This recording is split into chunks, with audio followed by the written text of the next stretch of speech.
ಸ್ನೇಹಿತರೆ, ಅಂತೂ ಇಂದು big Boss season 11 ಮುಗೀತು. ಸ್ನೇಹಿತರೆ, ನಿಮಗೆಲ್ಲ ಗೊತ್ತಿರಬಹುದು, Bigg Boss season 11 grand finale ನಿನ್ನೆ ರಾತ್ರಿ ಮುಗೀತು. ನಿಮಗೆಲ್ಲ ಗೊತ್ತಿರುವಂತೆ ನಿನ್ನೆ ಗ್ರ್ಯಾಂಡ್ ಫಿನಾಲೆಯಲ್ಲಿ ಬಿಗ್ ಬಾಸ್ ಕಪ್ಪನ್ನು ಹೊಡೆದಿದ್ದು ನಿಮ್ಮೆಲ್ಲರ ಅಚ್ಚುಮೆಚ್ಚಿನ ಹಳ್ಳಿ ಹೈದ ಹನುಮಂತ. ಹೌದು ಸ್ನೇಹಿತರೆ, ಹನುಮಂತ ಬಿಗ್ ಬಾಸ್ ಕಪ್ನ ನಿನ್ನೆ ಮುಡಿಗೇರಿಸಿಕೊಂಡಿದ್ದಾಯಿತು. ಅವನೇ ಹೇಳಿದಂತೆ ಈ ಸಲ ಕಪ್ ನಮ್ಮದೇ ಅಂತ ಹೇಳ್ತಾ ಇದ್ದ, ಹಾಗೆ ಕಪ್ ಅವನಿಗೆ ಸಿಕ್ಕೋಯ್ತು. ತ್ರಿವಿಕ್ರಮ್ ರನ್ನರ್ ಅಪ್ ಆದರು, ರಜತ್ ಸೆಕೆಂಡ್ ರನ್ನರ್ ಅಪ್ ಆದರು, ಮೋಕ್ಷಿತಾ ಥರ್ಡ್ ರನ್ನರ್ ಅಪ್ ಆದರು. ಹೀಗೆ ಅದು ಹೋಗುತ್ತೆ. ನಿನ್ನೆ ಬಿಗ್ ಬಾಸ್ ಗ್ರ್ಯಾಂಡ್ ಫಿನಾಲೆ ನಾನು ನೋಡಿದೆ, ಖುಷಿಯಾಯಿತು. ಒಬ್ಬ ಹಳ್ಳಿಯಿಂದ ಬಂದಂಥ ಮುಗ್ಧ ಪ್ರತಿಭೆಗೆ ಒಂದು ಬಿಗ್ ಬಾಸ್ನಲ್ಲಿ ಗೆಲುವು ಸಿಕ್ಕಿದ್ದು ಖುಷಿಯಾಯಿತು. ಸ್ನೇಹಿತರೆ, ಹಂಗೆ ನೋಡ್ತಾ ಹೋದಾಗ ನಾನು ಹಲವು ಇಂಟರ್ವ್ಯೂಗಳನ್ನ ಗಮನಿಸ್ತಾ ಹೋದೆ. ಆತ ತುಂಬ ಮುಗ್ಧ ಮತ್ತು ಹಳ್ಳಿಯಿಂದ ಬಂದವ. ಮತ್ತು ಹನುಮಂತ ಬಿಗ್ ಬಾಸ್ ಮೂಲಕನೇ ನಮಗೆಲ್ಲ ಪರಿಚಯ ಆದ ಅಂದರೆ ತಪ್ಪಾಗತ್ತೆ. ಈಗಾಗಲೇ ಬಿಗ್ ಬಾಸ್ಗಿಂತಲೂ ಮುಂಚೆ ನಾವು ಹನುಮಂತನ ಸರಿಗಮಪ ಎಂಬ ರಿಯಾಲಿಟಿ ಶೋಲಿ ನೋಡಿದ್ದೀವಿ. ಅದ್ಭುತ ಗಾಯಕ, ಹೌದು, ಹಾಗೆ ಅದ್ಭುತವಾದಂಥ ಆಟಗಾರ ಅನ್ನೋದು ಮತ್ತೆ ಈ ಬಿಗ್ ಬಾಸ್ನಲ್ಲಿ ಪ್ರೂವ್ ಆಗೋಯಿತು. ಸ್ನೇಹಿತರೆ, ಹೌದು, ಬಿಗ್ ಬಾಸ್ ಸೀಸನ್ 11ರ ಒಂದು ವೈಲ್ಡ್ ಕಾರ್ಡ್ ಎಂಟ್ರಿಯಾಗಿ ಹನುಮಂತ ಮನೆಯನ್ನು ಪ್ರವೇಶಿಸುತ್ತಾನೆ. ಮನೆಗೆ ಹೋದ ನಂತರ ಎಲ್ಲರೂ ಇವನನ್ನು ಮುಗ್ಧ, ಒಬ್ಬ ಕುರಿ ಕಾಯುವಂತಹ ಹಳ್ಳಿ ಯುವಕ ಈತ ಬಿಗ್ ಬಾಸ್ಗೆ ಬಂದು ಏನು ಮಾಡಬಲ್ಲ, ಒಂದಿಷ್ಟು ನಂಬಿಕೆ ಇತ್ತು. ಈತ ನಮ್ಮನ್ನು ಎಂಟರ್ಟೈನ್ಮೆಂಟ್ ಮಾಡಬಲ್ಲ, ಯಾಕಂದರೆ ಈತ ಹಳ್ಳಿ ಯುವಕ. ಅಂದರೆ ಈತನಿಗೆ ಹಳ್ಳಿಯಲ್ಲಿ ಬೆಳೆದಂಥ ಹುಡುಗನಿಗೆ ಯಾವುದೇ ರೀತಿಯಂಥ ಈ ಬಿಗ್ ಬಾಸ್ ಸೌಕರ್ಯಗಳಾಗಲಿ, ಈ ಬಿಗ್ ಬಾಸ್ ಶೋಗೆ ತುಂಬ ಚಿರಪರಿಚಿತನಲ್ಲ. ಅಲ್ಲಿ ಆತ ಸೋಫಾ ಮೇಲೆ ಕೂತ್ಕೊಂಡು ಊಟ ಮಾಡೋಕ್ಕಾಗಲ್ಲ, ಬೆಡ್ ಕೊಟ್ಟರು ಬೆಡ್ ಮೇಲೆ ಮಲಗೋಕ್ಕಾಗಲ್ಲ. ಯಾಕಂದರೆ ಆತ ಬೆಳೆದಿರೋ ರೀತಿ, ಆತ ಬೆಳೆದಿರೋ ಪ್ರಪಂಚನೇ ಬೇರೆ. ಇಲ್ಲಿ ಆತನಿಗೆ ಅಷ್ಟೆಲ್ಲ ಸೌಕರ್ಯಗಳನ್ನ ಕೊಟ್ಟರೂ ಕೂಡ ಆತ ಅದನ್ನು ನಿರಾಕರಿಸ್ತಾನೆ. ಇಲ್ಲ, ನನಗೆ ಬೇಡ, ಇದು ನಾನು ಹಾಗೆ ಇರ್ತೀನಿ ಅಂತಾನೆ. ಮತ್ತು ತನಗೇನು ಅನಿಸುತ್ತೋ, ಅಂದರೆ ಬಿಗ್ ಬಾಸ್ನಲ್ಲಿ ಆಡ್ತಾ ಹೋದಾಗ ತನಗೇನೋ ಅನಿಸಿದ್ದನ್ನು ಹಾಡಿನ ಮುಖಾಂತರ ಹೇಳ್ತಾನೆ ನೋಡಿ. ಅಲ್ಲಿ ಆತನ ಒಂದು ಪ್ರಖ್ಯಾತಿ ಕೂಡ ವೃದ್ಧಿಯಾಯಿತು.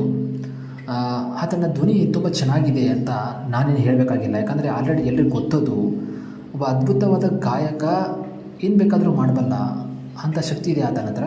ಮತ್ತು ಪದವನ್ನು ಕಟ್ಟುವಿಕೆ, ಒಂದು ವ್ಯಕ್ತಿ ಬಗ್ಗೆ, ಒಂದು ವಿಷಯದ ಬಗ್ಗೆ ಪದವನ್ನು ಇಮಿಡಿಯೇಟಾಗಿ ಕಟ್ತಾ ನೋಡಿ, ಅದು ತುಂಬ ಖುಷಿಯಾಯಿತು. ಇನ್ನು ಹಾಗೆ ಹನುಮಂತ ಯಾಕೆ ಗೆದ್ದ ಅಂತ ಘಟಾನುಘಟಿಗಳು, ತ್ರಿವಿಕ್ರಮ್, ರಜತ್, ಮೋಕ್ಷಿತಾ,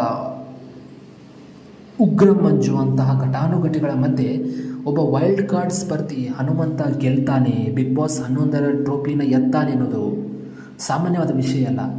ಯಾಕೆ ಆತ ಟ್ರೋಫಿ ಗೆದ್ದ ಅಂತ ನಾವು ನೋಡೋದಾದರೆ ಅದಕ್ಕೆ ನಾವು ಹಲವು ವಿಷಯಗಳನ್ನ ಮೆಲುಕು ಹಾಕ್ಬೋದು. ಒಂದು ಸ್ನೇಹಿತರೆ, ಒಬ್ಬ ಮುಗ್ಧ, ಮತ್ತು ನಮ್ಮ ಜನಕ್ಕೆ ಈ ಮುಗ್ಧತೆ ಮತ್ತು ಒಂದು ಬಡವರು ಬೆಳಿಬೇಕು ಅನ್ನೋದರ ಮೇಲೆ ತುಂಬ ಅಗಾಧವಾದಂತಹ ನಂಬಿಕೆ ಇದೆ. ಮತ್ತು ಆತ ಆಡಿರೋ ಆಟ ತುಂಬ ಚೆನ್ನಾಗಿ ಆಟ ಆಡ್ತಾನೆ. ಗ್ರ್ಯಾಂಡ್ ಫಿನಾಲೆ ತನಕ ಬರ್ತಾನೆ ಮತ್ತು ಟಿಕೆಟ್ ಫಿನಾಲೆ ಪಡೆದಂತಹ ಮೊದಲ ವ್ಯಕ್ತಿ ಮನೆಯಲ್ಲಿ ಈತ ಆಗ್ತಾನೆ. ತುಂಬ ಚೆನ್ನಾಗಿ ಆಟ ಆಡ್ಕೊಂಬರ್ತಾನೆ. ಅದಲ್ಲದೆ ಹನುಮಂತನ ಬಗ್ಗೆ ಇನ್ನೊಂದು ವಿಶೇಷವಾಗಿ ನಾವು ಏನಾದ್ರು ಹೇಳಬೇಕಂದ್ರೆ, ಆತ ಮನೆಯಲ್ಲಿ ಆಗುತ್ತಿರುವಂಥ ಯಾವುದೇ ವಿಷಯಕ್ಕೆ ತಲೆ ಕೆಡಿಸ್ಕೊಳ್ತಾ ಇಲ್ಲ. ಯಾರಾದರೂ ಆತನನ್ನು ನಾಮಿನೇಟ್ ಮಾಡಿದರೆ ಆತ ಇನ್ನೂ ತಲೆ ಕೆಡಿಸ್ಕೊಳ್ಳಿಲ್ಲ. ನಿಂದು ಬಂದಾಗ ನೀವು ಮಾಡಿ, ನಂದು ಬಂದಾಗ ನಾನು ಮಾಡ್ತೀನಿ ಅಂತ ಹೇಳಿ ಸುಮ್ಮನೆ ಆಗಿಬಿಡ್ತಿದ್ದ. ಅಂದರೆ ರಿಯಾಕ್ಟ್ ಮಾಡೋದು, ಒಬ್ಬ ಮನುಷ್ಯನು ರಿಯಾಕ್ಟ್ ಮಾಡದೇ ಇರೋಕ್ಕಾಗಲ್ಲ. ಒಬ್ಬ ಮನುಷ್ಯ ರಿಯಾಕ್ಟ್ ಮಾಡದೇ ಇರೋಕ್ಕಾಗಲ್ಲ. ತುಂಬ ಏನೋ ನಿಮಗೆ ಅಗ್ರೆಸಿವ್ ಅಂತ ಇರುತ್ತೆ, ತುಂಬ ಏನೋ ನಿಮ್ಗೆ ಆಗುತ್ತೆ, ಯಾರೋ ಏನೋ ಹೇಳ್ತಾರೆ ನಿಮ್ಮ ಬಗ್ಗೆ, ಇಲ್ಲ ಸರ್ ಅದನ್ನು ಇನ್ನೊಂದೇನೋ ಹೇಳ್ತಾರೆ, ಆಗ ನೀವು ಬಹುಬೇಗ ರಿಯಾಕ್ಟ್ ಮಾಡ್ತೀರಾ. ಅದು ನಿಮ್ಮ ವ್ಯಕ್ತಿತ್ವನ ತೋರುತ್ತೆ. ರಿಯಾಕ್ಟ್ ಮಾಡೋದು ತಪ್ಪಂತ ಅಲ್ಲ, ಆದರೆ ಆತನ ವ್ಯಕ್ತಿತ್ವನ ಏನೋ ಗೊತ್ತಿಲ್ಲ, ಆತ ರಿಯಾಕ್ಟ್ ಮಾಡ್ತಿರಲಿಲ್ಲ.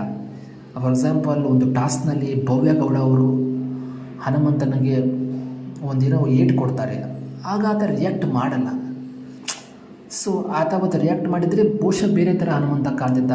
ಸುಮ್ಮನೆ ಆಗಿಬಿಡ್ತಾನೆ ಆತ. ತುಂಬ ಅದನ್ನು ಈಸಿಯಾಗಿ ತೊಗೊಂಡು ಇಲ್ಲ ಅಂತ ಸುಮ್ಮನೆ ಇದ್ಬಿಡ್ತಾನೆ. ಸೊ ಈ ಥರ ಹಲವು ವಿಷಯಗಳಲ್ಲಿ ಎಲ್ಲವನ್ನು ತುಂಬ ಸರಳವಾಗಿ, ಸಾಮಾನ್ಯವಾಗಿ ತೊಗೊಂಡು ತುಂಬ ಈಸಿಯಾಗಿ ಹೋಗ್ಬಿಡ್ತಾನೆ. ಅದೇ ಸುದೀಪ್ ಸರ್ ಅವರು ಒಂದು ಫಿನಾಲೆ, ಒಂದು ವಾರದ ಕಥೆಯಲ್ಲಿ ಹೇಳ್ತಾರೆ, ನೀವೆಲ್ಲ ಹಂಗೆ ಹಿಂಗೆ ಅಂತ ಹಂಗೆ ಸ್ಟ್ರಾಟಜಿ ಅದು ಇದು 108 ಮಾಡಿ ಇನ್ನೂ ಇಲ್ಲೇ ಉಳಿದ್ರಿ.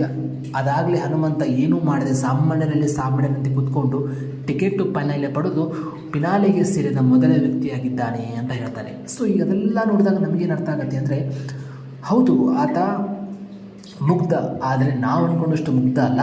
ಆತ ಮುಗ್ಧತೆಯಲ್ಲೂ ಒಂದು ಜಾಣ್ಮೆ ಇದೆ.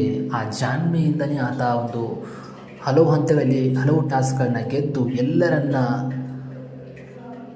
ಬಡಿದು ಇವತ್ತು ನಾವು ಫಿನಾಲೆಯಲ್ಲಿ ಈ ಒಂದು ಕಪ್ಪನ್ನು ಪಡಿತಾನೆ. ಅದೇನೇ ಇರಲಿ ಸ್ನೇಹಿತರೆ, ಒಬ್ಬ ಹಳ್ಳಿ ಹೈದ ಹನುಮಂತ ಬೆಂಗಳೂರಿಗೆ ಬಂದು ಬಿಗ್ ಬಾಸ್ ಕಪ್ಪನ್ನು ಗೆಲ್ಲೋದಂದರೆ ಅದು ಸಾಮಾನ್ಯ ವಿಷಯ ಅಲ್ಲ. ಅಂತ ಬಿಗ್ ಬಾಸ್ ಕಪ್ಪನ್ನು ಗೆದ್ದಿದ್ದಾನೆ. 50 ಲಕ್ಷ ಪ್ರೈಸ್ ಮನಿ ಆತನಿಗೆ ಬಂದಿರೋದು ಆತನ ಮುಂದಿನ ಭವಿಷ್ಯಕ್ಕೆ ಹಲವು ವಿಷಯಗಳಿಗೆ ಅದು ಹೆಲ್ಪ್ ಆಗುತ್ತೆ ಅಂತ ನಂಬಿಕೆ ನಮಗಿದೆ. ಅದೇನೇ ಇಲ್ಲ ಸ್ನೇಹಿತರೆ, ಹನುಮಂತನಿಗೆ ಒಳ್ಳೆಯದಾಗಲಿ, ಆತನ ಮುಂದಿನ ಪ್ರಾಜೆಕ್ಟ್ಗಳಿಗೆಲ್ಲವೂ ಶುಭವಾಗಲಿ ಅಂತ ಹೇಳ್ತಾ ಮತ್ತೊಂದು ವಿಡಿಯೋ ಜೊತೆಗೆ ನಿಮ್ಮನ್ನು ಆದಷ್ಟು ಬೇಗ ಸಿಗ್ತೀವಿ. ಧನ್ಯವಾದಗಳು. ಟಾಟಾ, ಬಾಯ್ ಬಾಯ್.